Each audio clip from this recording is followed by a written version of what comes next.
Matapos magdeklara ng State of National Emergency, pinirmahan na rin ni Pangulong Bongbong Marcos ang batas na magbibigay sa Pangulo ng emergency powers para suspindihin o bawasan ng excise tax sa langis. Balita natin ni Ivan Mayrina.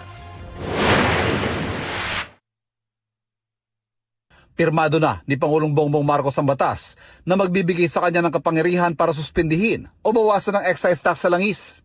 Inaasahan makatutulong ito lalo't 3 linggo nang nakalulula ang taas presyo sa mga produktong petrolyo dahil sa mag-iisang buwan ng sigalo sa Middle East. Tinatayang nasa 5 hanggang 10 piso kada litro ang posibleng mabawas sakaling tanggalin ng excise tax. Nauna na rin nagdeklara ang Pangulo ng State of National Energy Emergency na epektibo ng 1 taon.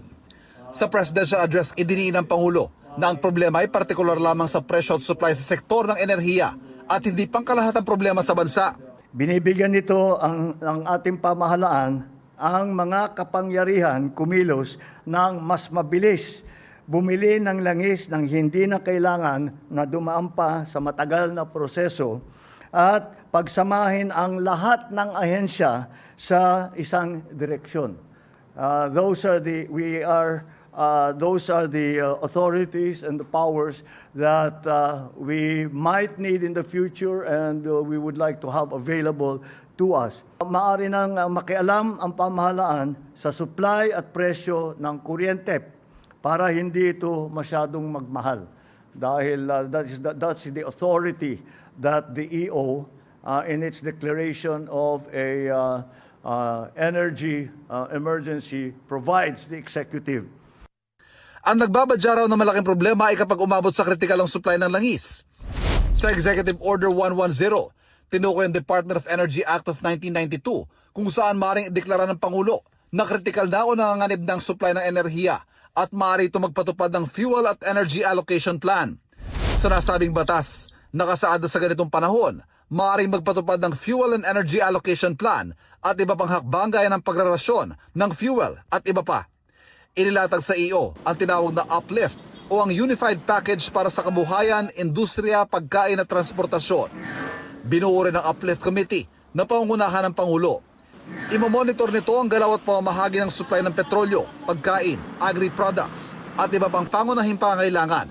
Pati mga serbisyo tulad ng transportasyon, utilities tulad ng kuryente at tubig gripo at serbisyong pangkalusugan. Bubuo rin ang komite ng mga pamatagalang solusyon para bawasan ang konsumo ng petrolyo. Pinapayagan din ng EO na bumili ng langis ang DOE at Philippine National Oil Company. Ang Budget Department ang maghahanap ng mapagkukunan ng pondo kung kailangan at ang pagtitiyak na tama ang paggamit nito. Ayon sa Department of Energy, nasa 45 days na lang ang supply sa diesel at hanggang 60 days sa gasolina. We can be confident that after the 45 days, we will still have already arrived here in the Philippines, we will have already a flow of oil. Right now, I'm very confident in saying that we have sufficient supply.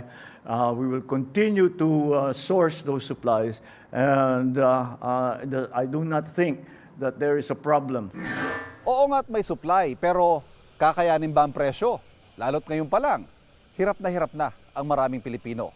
Pagtitiyak ng Pangulo, lahat ng mga mungkahi para tugunan ng problema ay maingat at pinag-aaralan.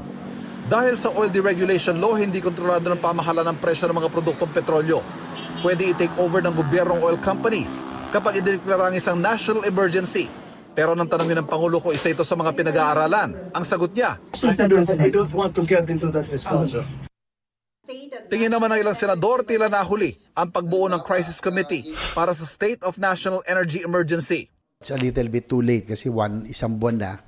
Dapat ito, at nung umpisa pa lang, nagkaroon tayong Crisis Committee. Nung nagkakaproblema na sa supply ng fuel, dapat may mga concrete plans and concrete actions. Walang national contingency plan after 25 days. Baka nga raw dapat national emergency ay dineklara ayon kay Senador Bam Aquino. Kung energy lang daw kasi, baka anya hindi kasama ang price control sa mga pangunahing pangailangan.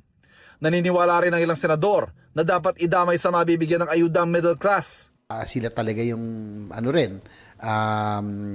madalas tinatamaan. Kung ano yung pwede nating maibigay na mga extended assistance. Tanong ni Senador Amy Marcos, hanggang ayuda na lang ba ang kayang gawin na hindi naman anya pang matagalang solusyon at pinagkakakitaan pa. Ilang senador na nagsulong ng supplemental budget na magagamit sa ayuda. 52 billion pesos ay tinutulak ni Senadora Risa Ontiveros sa kanyang panukala. Pinag-iisipan naman ni Senador Loren Legarda na maghain ng bagong bayanihan law para raw magamit ng gobyerno sa pagtugon sa krisis. Ayon pa kay Senate President Tito Soto, tutugon ang mga mababatas sakali magpatawag ng special session ng Pangulo para magpasa ng batas kaugnay sa krisis sa langis. Ivan Mayrina nagbabalita para sa GMA Integrated News.